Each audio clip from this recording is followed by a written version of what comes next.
안녕하세요. 당신의 귀에 지식을 쏙쏙. 당기다티브 구독자 여러분, 오늘 들고 온 소식은요, 바로 이겁니다. 진짜 드디어 테슬라의 완전 자율주행 기능 FSD가 한국에 상륙했다는 소식인데요. 이게 과연 자동차 업계의 판도를 뒤흔들 게임 체인저가 될지, 아니면 아직은 좀 위험한 실험일 뿐인지 오늘 저희가 제대로 한번 파헤쳐 보겠습니다. 자, 그럼 본격적으로 한번 시작해볼까요? 자동차가 알아서 운전하는 시대. 와, 진짜 영화에서나 보던 그런 미래가 우리 눈앞에 펼쳐지기 시작한 걸까요? 일단 제일 놀라운 점부터 짚어봐야겠죠? 이번에 공개된 테슬라 FSD의 운전 실력이, 와, 이게 어느 정도냐면요.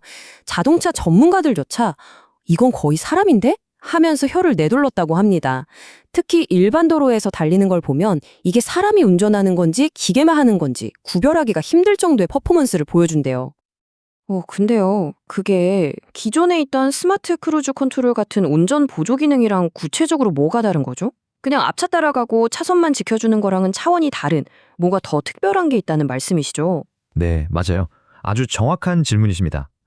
기존 기능들이 그냥 앞차랑 간격 맞추고 차선 안 벗어나게 따라가는 수준이었다면 이 FSD는요, 훨씬 더 복잡하고 뭐랄까 진짜 사람 같은 판단을 한다는 거죠. 가장 대표적인 예가 바로 한국 도로의 상징, 비보호 좌회전 아니겠습니까? 보통 다른 자율주행 시스템들은 맞은편에서 차가 오면 그냥 무조건 멈춰요. 되게 소극적이죠.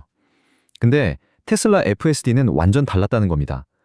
속도를 살짝 줄이면서도 슬금슬금 앞으로 나가면서 압박을 하는 그야말로 한국 운전자들 특유의 눈치 싸움을 기가 막히게 해냈다고 해요. 실제로 이 장면을 직접 본 대덕대학교 이호군 교수님이 야, 이거 거의 사람인데? 라면서 감탄을 금치 못했다고 하죠. 맞은편 차들이 꼬리 물게 하면서 계속 밀고 들어오니까 FSD가 멈추기는커녕 계속 압박을 해서 결국엔 차들을 멈춰 세우고 유유히 좌회전에 성공했다는 거 아닙니까? 이건 뭐 거의 베테랑 운전자처럼 아주 공격적이면서도 스마트한 판단을 내린 거죠. 와, 진짜 신기하네요. 근데 여기서 궁금한 게 하나 생겼어요. 보통 다른 자율주행 차들은 엄청 정밀한 지도를 기반으로 움직이잖아요.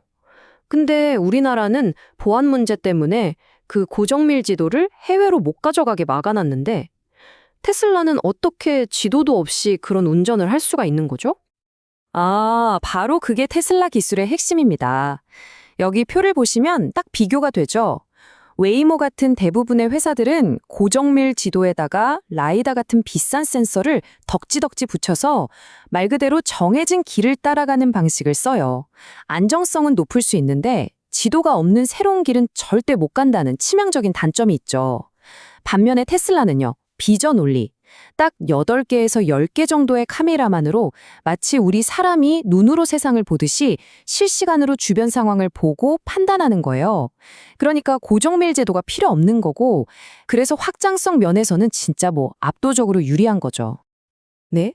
카메라에만 의존한다고요? 아니, 근데 시도 때도 없이 차들이 막 끼어들고 오토바이가 갑자기 튀어나오는 이런 복잡한 한국 도로에서 과연 카메라 하나만 믿고 가도 괜찮을까요? 솔직히 좀 불안한데요. 맞아요. 바로 그게 전문가들이 가장 걱정하는 부분이기도 합니다. 잦은 차선 변경, 차 사이를 쌩쌩 달리는 오토바이, 그리고 신호가 바뀌었는데도 막무가내로 들어오는 꼬리물기, 이 3대 난관이죠. 이런 예측 불가능한 변수들이 넘쳐나는 한국 도로는 비전 온리 시스템한테는 정말 엄청난 시험대가 될 수밖에 없어요. 실제로 아직 골목길 같은 데서는 사람이 고개만 살짝 돌려도 차가 깜짝 놀라서 급정거를 하는 그런 과민 반응을 보이지도 한대요. 그렇군요. 기대도 크지만 걱정도 만만치 않은 상황이네요. 그럼 지금 한국에서 테슬라 타는 사람들은 누구나 이 FSD 기능을 바로 써볼 수 있는 건가요? 놀랍게도 그게 아닙니다. 사실 현재 우리나라 테슬라의 거의 90%를 차지하는 모델 3랑 모델 Y는 FSD를 쓸 수가 없어요. 여기 표를 보시면 미국에서 생산된 그것도 최신 하드웨어 4.0이 들어간 모델 S하고 모델 X, 그것도 일부 차종만 가능합니다. 그러니까 중국에서 만든 차나 구형 하드웨어 3.0이 달린 차는 해당 사항이 없는 거죠. 그리고 기술적인 장벽만 있는 게 아니에요. 돈도 내야 합니다. 이 기능을 쓰려면 일시불로 자그마치 904만 원을 내야 합니다. 꽤 비싸죠. 아니, 잠깐만요. 그럼 이거 좀 이상한데요? 테슬라는 고속도로든 시내든 어디서나 자율주행을 쓸 수 있는데 정작 우리나라 대표 기업인 현대차는 법 때문에 자동차 전용 도로에서만 쓸 수 있잖아요. 이건 명백한 역차별 아닌가요? 네, 맞습니다. 정확히 짚으셨어요. 바로 그 역차별 논란 때문에 지금 시끌시끌한 겁니다. 이게 왜 그러냐면 한미 FTA, 그러니까 자유무역 협정 때문인데요. 미국에서 안전 인증을 받은 차는 한국에서 또 인증을 받을 필요 없이 그냥 팔고 운행할 수 있다는 조항이 있어요. 그래서 테슬라는 국내 규제를 싹 피해가는데 우리 현대기아차는 꼼짝없이 국내법에 발목이 잡혀 있는 그런 상황인 거죠. 그리고 여기서 정말 중요한, 어쩌면 가장 중요한 얘기를 해야 합니다. FSD, 이름은 완전 자율주행이지만 이거 절대로 완벽하지 않아요. 운전자는 항상 앞을 보고 있다가 무슨 일이 생기면 바로 핸들을 잡을 준비를 해야 하는 감독형 시스템입니다. 그래서 만약에 사고가 나면요? 모든 법적 책임은 고스란히 운전자에게 돌아갑니다. 이 점은 정말 꼭 기억하셔야 합니다. 와, 아직 해결해야 할 문제가 많네요. 그렇다면 이런 과도기를 잘 거쳐서 우리 모두가 운전대에서 진짜로 손을 떼고 편하게 갈 수 있는 그런 자율주행 대중화 시대는 대체 언제쯤 올까요?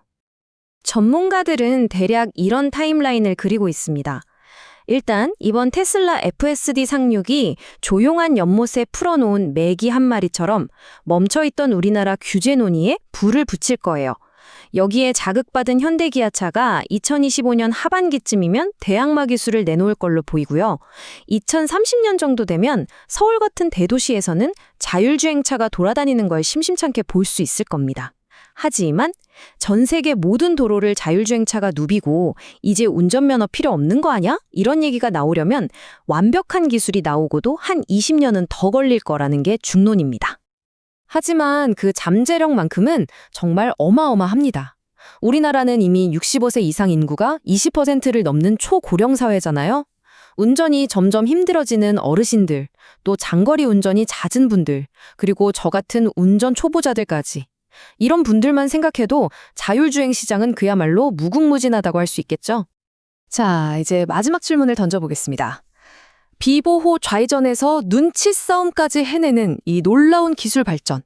하지만 여전히 남아있는 안전에 대한 불안감. 이 사이에서 여러분은 과연 당신의 운전대를, 더 나아가 당신의 생명을 AI에게 온전히 맡길 준비가 되셨나요?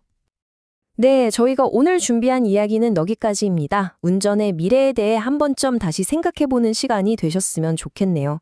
네, 오늘 이야기가 유익하셨다면 저희 당기다TV 채널 잊지 마시고 구독과 좋아요, 알림 설정까지 꼭 눌러주세요. 저희는 더 재밌고 알찬 지식을 들고 다시 찾아오겠습니다. 감사합니다.